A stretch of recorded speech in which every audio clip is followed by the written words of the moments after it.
Hey now, ladies and gentlemen, welcome back to a brand new edition of Over the Line. I didn't mean to yell. I'm sorry. It's Monday. Y'all know I'm high strung on Monday. So, it's just my thing. Thank y'all for hanging out with me yet again as we come to the end of our 2-week YouTube suspension. That should be up on Thursday, if I'm not mistaken. We're just going to round it off and come back on Friday. And we plan on Friday Night Live being on the regular Over the Line YouTube. So keep an eye out for that. And we'll probably do that. Hopefully by then we'll have everything figured out. We'll be on Facebook and Twitch and everything else, as well as the regular YouTube page. I want to throw this out at you guys because I was thinking about it today, and there's no possible way I would be able to dedicate a certain time, like down to the minute, to do this. But I want you, the listener, the viewer, the watcher, to comment on this video right now and tell me if you would be for this show being live Monday through Friday. I know it would kind of kill our gimmick on Friday Night Live being called Friday Night Live, but I don't guess it matters. I mean, whatever. That's what we call it. But what do you think about us? Okay, here's the concept in my mind that I have. We do the show. I do the show, whether it's my show or it's the conspiracy show with Trish. If we promise to give you the show each night between 7 and 8, I can do the show live in 99% of cases within the hour time frame of 7 p.m. to 8 p.m. Central Time. And so comment and let me know if you think that's what we should do. Now, that's not going to change anything about the fact that you're able to go back and watch the show later. So if if you skip 2 or 3 days and then you cram 3 videos in at once, nothing will change for you. But for those of you that would like to see it live, would you be okay with?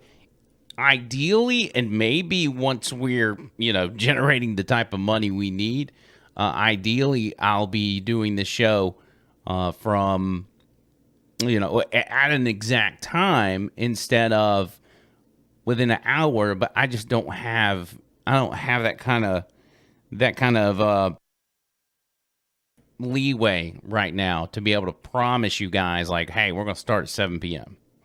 I will try my best to start at 7 p.m. every night. That'll be the goal, but I need a buffer just in case. And maybe we can just do it for a week as a test run, see how it goes. Y'all let me know. Anyway, comment on this video or wherever you're watching or listening. Find a way to get a hold of us and say, hey, we want to see you do it live, or we don't want you to do it live. We think that'll be a disaster. Either way is fine. If you're listening to the audio podcast, go and find me on social media, at Andrew McLean Who on Twitter and Instagram, and then obviously just Andrew McLean on Facebook. We're starting to do the Over the Line Facebook thing again.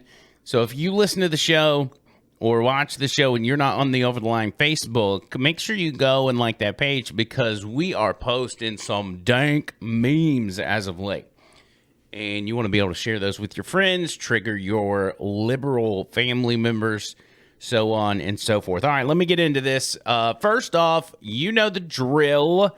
Patreon.com/Andrew McLean Who. This is going to be our driving force for doing a live show at the exact time every single night once we get this rolling. So what I'm going to ask you is go to patreon.com/Andrew McLean Who. The link is in the description, and pledge at least $5 per month.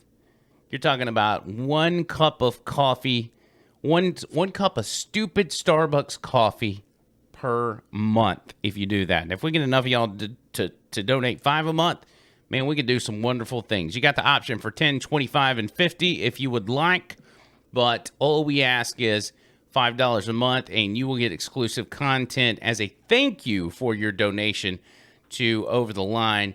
For those of you that are already a part of Patreon, we love y'all so very much. Y'all mean the world to us, and y'all are the OGs. We love you long time. Also, Vapor Forge out on 280, man. I cannot say enough good things about these guys. They have done, Tony has done, and his guys have done a lot of remodeling in the shop. You see the photos here of what it looked like, but man, they've got new lights hanging up. They got lights going across the top. You see this little counter right here. I don't know if I'm supposed to tell you this, but they're going to make that another glass case as well. They're going to have twice as many products in store. So this is the place to go. Delta 8, CBD, vape juice, the best devices, the best brands, and they got you covered. 4673 Highway 280 East, right there in Birmingham next to Bailey Brothers. 205-874-9010 is their number. Make sure you check them out. I want to take a different direction today because I really thought a lot about this over the past few days, and honestly, I had a different idea for what I was going to do with this show than where I ultimately ended up. But I want to take us back to COVID, and I want to take us to the theory of where COVID originated, okay? So we're all kind of up to speed on where we're at when it comes to that, right? We had a pandemic, COVID outbreak, okay? And then we're told it came from a bat in Wuhan. Those of you that are like me, you're questioning that from the jump. You're like, hey, this is one of our biggest enemies. We've got an economy that's humming along like never before. And our enemy, whose number one interest is to destroy our economy so they can surpass us, has a bat that, you know, just happens to be eaten by a guy who then spreads the disease. Makes no sense, but that was the official story. Then we start finding out the truth about the Wuhan lab, so much so that Democrats and even Joe Biden and those in the White House are having to call for an investigation. Now, even Dr. Fauci's called for an investigation, but you could tell he didn't want that. And Joe Biden doesn't want it. The Democrats don't want an investigation into this. Joe Biden, they called Joe Beijing Biden for a reason. He doesn't want to get the Chinese in trouble. He owes them too many favors, okay? The Chinese are holding Joe Biden hostage. He does not want investigation. If anything, they want to play as if they want an investigation and then dictate the outcome of it, which will say, oh, it must have been a bat. But we know it's not a bat, okay? We know where it came from. And I want to talk about one of the major players because Dr. Fauci gets so much attention on this front. But there is a more sinister person behind the scenes that was really working on this and produced this pandemic hand in hand with Dr. Fauci. His name is Peter Daszak. Now, you may have heard that name. You may very well know who that guy is because a lot of you guys have paid close attention to this. But we haven't talked about Peter Daszak, and I think it's important that everybody knows who that is. Peter Daszak, here, I'll just give you the straight up what Google tells you, which is very, very slanted, but let's give it to you anyway. Peter Daszak is a British zoologist, consultant, and public expert on disease ecology, in particular on what is that? Zoonosis. He is the president of EcoHealth Alliance, a nonprofit, non-governmental organization that supports various programs on global health and pandemic prevention. Look at this keyword right here, non-governmental. They had to put non-governmental in there because they want to steer you away from the theory. It's not a theory, it's a fact, that Peter Daszak was directly working with Dr. Fauci in the NIH, okay? Peter Daszak was really kind of overseeing this whole Wuhan lab coronavirus manipulation stuff, right? He worked with Dr. Fauci to make sure this lab could get funding, and it's what he's been doing for a long time. There's no secret. Peter Daszak has been very, very open about this stuff. But most recently, he was the first one to come out and put the kibosh on the Wuhan lab theory. One of the biggest things he did to put a stop to it, he had them publish in one of the most prominent, I guess, respected medical journals in the world called The Lancet. And in The Lancet, here's that article. I'm giving this to you so YouTube doesn't be like, oh, he's lying, he's promoting consent. These are the facts. I'm showing you the actual documents.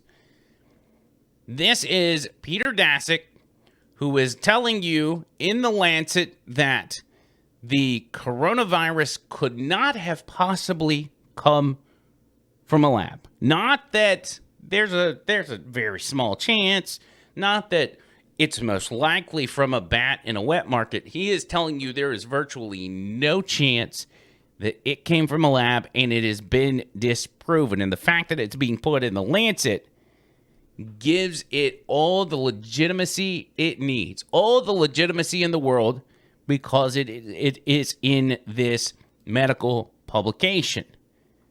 That was Peter's number one job, was to squash this theory. Because why? Because everybody's fingerprints were all over it. Dr. Fauci's fingerprints were all over it. Peter Daszak's fingerprints were all over it. And our fingerprints were all over it from the money that we gave the government, who ultimately used it to pay for this research. Okay? This is all verified stuff, okay? YouTube, you hearing me? You hearing me? I'm giving you the proof here, okay? And I feel a strike coming on, but I'm just trying to lay it out there. Tucker Carlson did an amazing piece sometime last week, I think it was, bringing up Peter Daszak and kind of giving the chart, I guess the 7 degrees of Kevin Bacon, if you will, on how he's tied into all this stuff and where he comes from in the past. And we know, even though in that medical journal, Peter Daszak is saying there's no way that coronavirus could have been manipulated in a lab, he's been saying that stuff for a long time. He's as far back as 2010. He's been talking about manipulating these viruses. You can even go back to 2019, and this is some sort of YouTube channel he's being interviewed on. YouTube, by the way, owned by Google, who also put the kibosh on all this. I'm sure that's all tied in together somehow. Peter Daszak literally talks in the months leading up to the pandemic about how they can easily manipulate these coronaviruses. Easily. Talking about it in a very, very bold manner. Watch this right here. Coronaviruses are pretty good. I mean, you're a virologist, you know all this stuff, but you can manipulate them in the lab pretty easily. It's just spike protein drives a lot of what happens with the coronavirus, zoonotic risk. So you can get the sequence, you can build the protein, and we work with Ralph Barrick at UNC to do this. Insert it into a backbone of another virus, and do some work in the lab. So he doesn't even tell you that it's easy. He explains how it's done, okay? So in the months leading up to the pandemic, I want you to follow the timeline. In the months leading up, he is telling you how they manipulate these coronaviruses. We take a virus from a bat that really could not be transmitted to humans because there's no real spike proteins there that would attach to human cells, thus infect the human. But they can have those if we put them on there. That's the most basic way to explain it. Peter Daszak, not really caring. Now, I guess the question would be, did Peter Daszak know what was to come? And he was saying that. Did he know what was to come because it was an unintentional leak? Or was he bragging? Because we know those that do evil things in this world, they brag about them. If you want to get into the Illuminati and the, pedophilia and NAMBLA and all these other things, these people brag about it, right? They're out in the open with it. It's almost something that's required for them to do. Could that be the deal with Peter Daszak? This man needs to be held accountable just as much as Dr. Fauci, because he has got everything to do with this and was bragging about it. Everything to do with this. But even as dangerous as the pandemic was, as dangerous as a manipulated coronavirus was, it was important to note that that is not the biggest threat facing this country. The biggest threat facing this country, which has been shoved down your throat time and time again, is what? Climate change. Climate change is the biggest threat. Okay? And just like coronavirus, scientists use science to battle things like man-made climate change. When in reality, what they're doing is they're weaponizing science in order to push forth their agenda. Because guess what? They don't believe in climate change either. They know the numbers are fudged. Everybody. Think about the most powerful people on the planet, right? Who are the most powerful people? Well, it's the rich people. The richest of the rich. Because those people, even though they may not hold office, they may not be president, they've got enough money to influence anybody that does hold those offices. They can do whatever. You look at George Soros. Look at the pull he has. Look at the things that he's able to pull off in this country and around the world.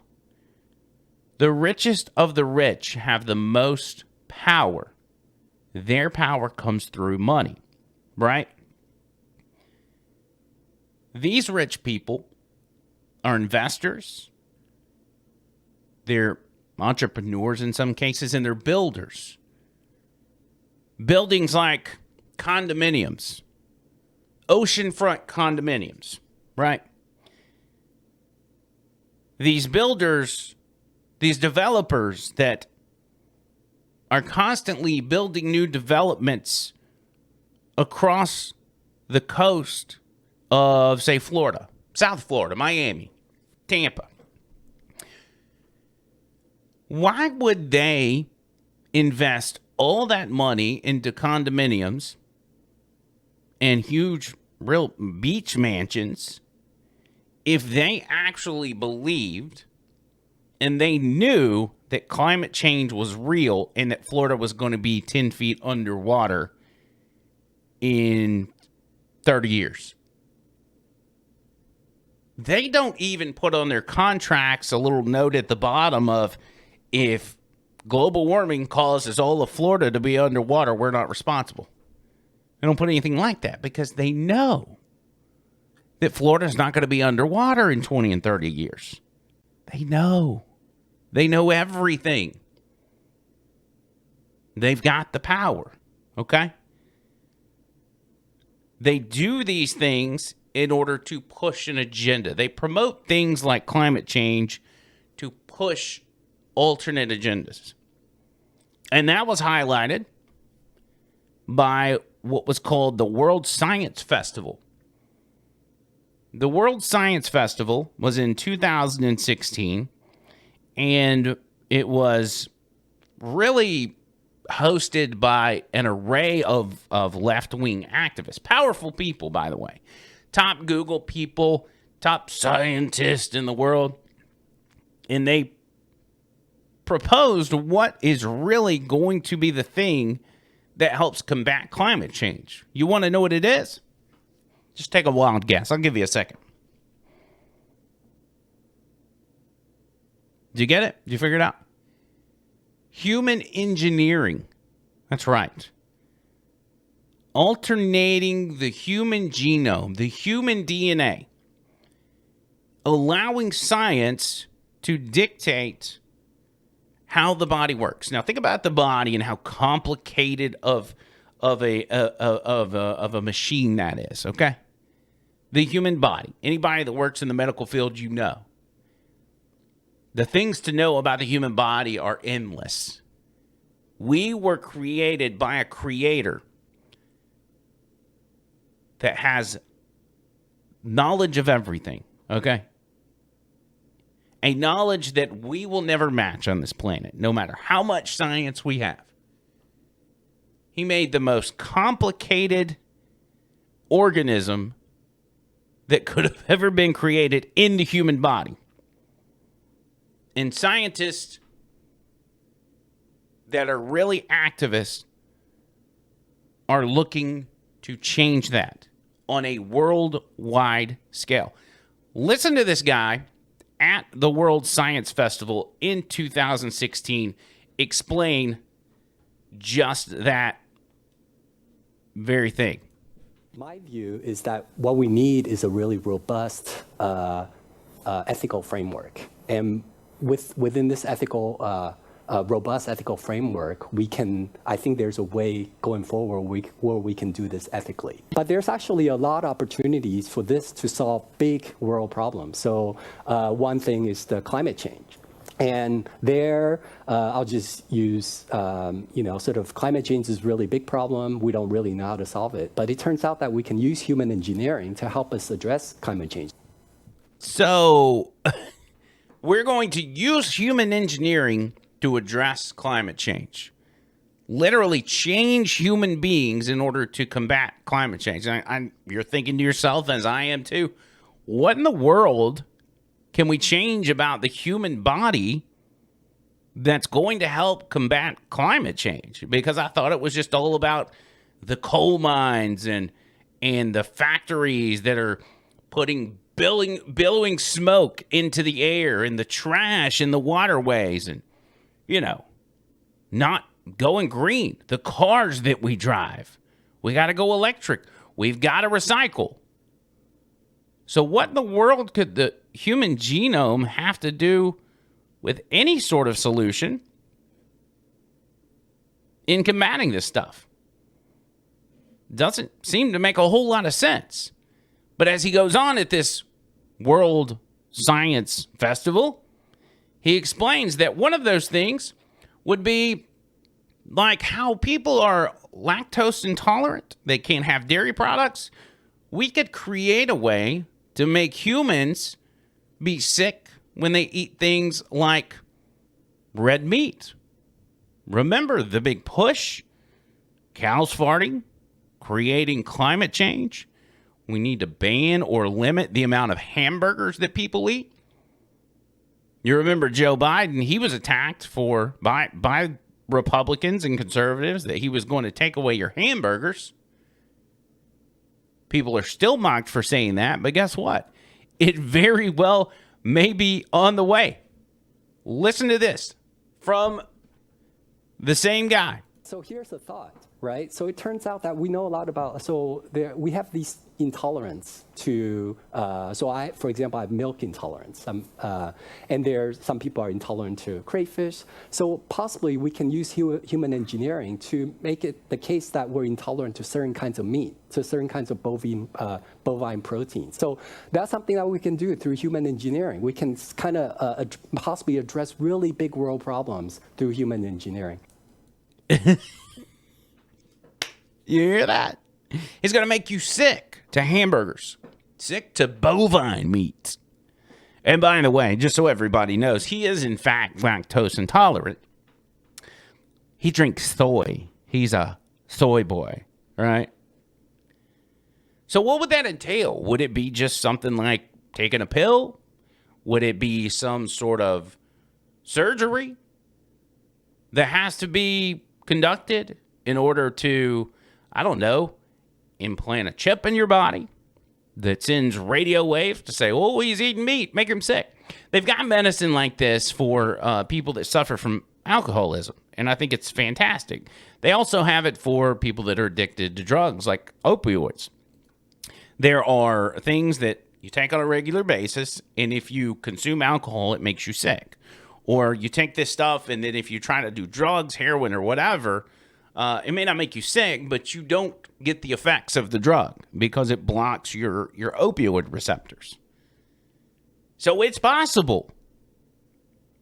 What if they put it in the COVID vaccine? Okay? Keep in mind, this stuff that I'm showing you is from 2016.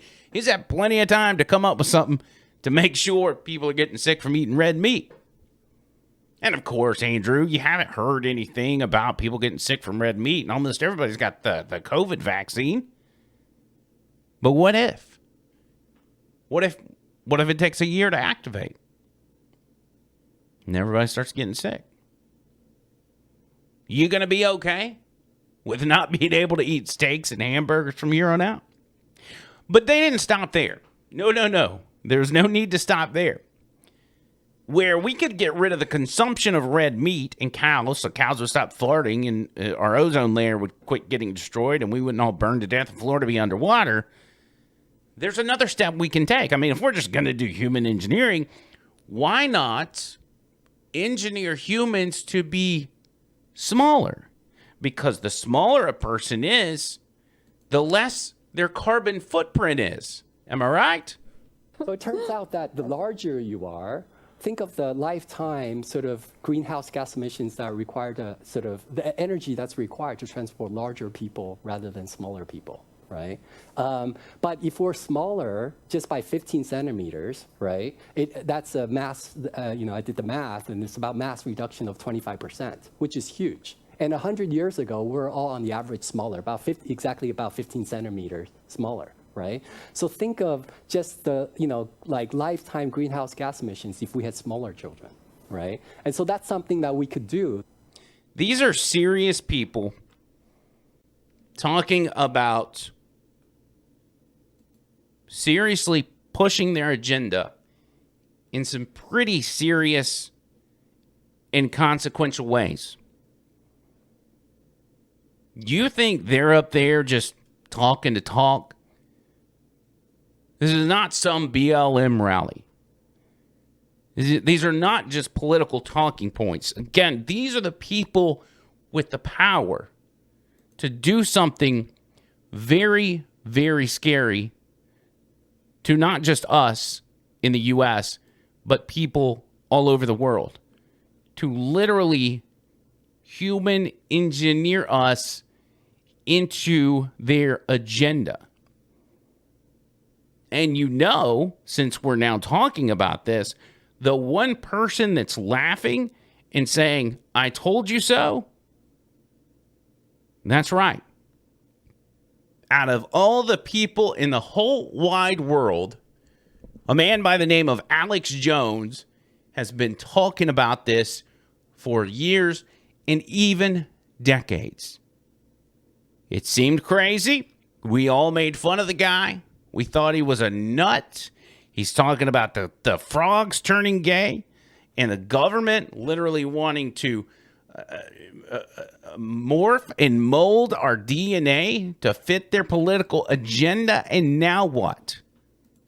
We're here. That's not just some scientist or top Google exec just talking out of his backside. This is a guy that has just as much power to change policy and force us into a police state and allow these things to happen. Look at the power grab that the Democrats are attempting right now. They want to control every aspect of your life. And we've given them a lot. Their supporters 100% want to hand over all their freedoms to the left. They're cool with it. Government, take my phone, take my information, track me, shoot me with a COVID vaccine, whatever. I don't care. Just make me happy. You can have whatever. I don't need any freedom. Just take it. Those of us that aren't wacko, crazy, extreme leftists, we've done the same thing. And I came to this realization as we talked and did more research on John McAfee, who had been suicided. But we've in fact given up our freedom to speak and move around privately. You know how? This right here. This iPhone right here is a sign that we have given up our privacy. They listen to us, they watch us, they track our every move, our shopping habits, any concerns we have that we may have to Google real quick. If we got chest pains, let me Google that, see what that might be. Hopefully it's not a heart attack. Google knows more about you than your spouse likely knows. You realize that? That's freedom that we've given up, because Google and the current government are one and the same. And they're going to do everything in their power, which is almost unlimited, to push their woke agenda on this country and on this planet until we're humanly engineered. It's coming. It's coming unless we stop it. Should scare the crap out of each and every one of y'all, because this stuff is real. These people really want to make that stuff happen, and they have the ability to do so. And if you're a believer like myself, you know that's ultimately going to result in bad things for a lot of people. Once you start manipulating God's creation, the wrath will in fact be on its way. That's it for this edition of Over the Line. Thank y'all so much for hanging out. Again, comment. Let us know if you want to start doing this show live. We would be more than happy to do it. Also, have you a conspiracy show coming up this week. We're talking about that tonight. Very excited about that. Make sure you tell your friends, your family, and everybody else. Make sure if you're listening to the audio podcast, you go and subscribe to the Highly Suspect YouTube channel and the Over the Line Burner Account YouTube channel, as well as Rumble and all the other places we are. What's the other one? Twitch. We haven't done anything with our Twitch account, but it is there. You can look us up, twitch.tv/OTL Show. OTL Show is our name on Twitch. Look it up, add it, so you can be ready when we get rocking and rolling. And until next time, see you, cuz.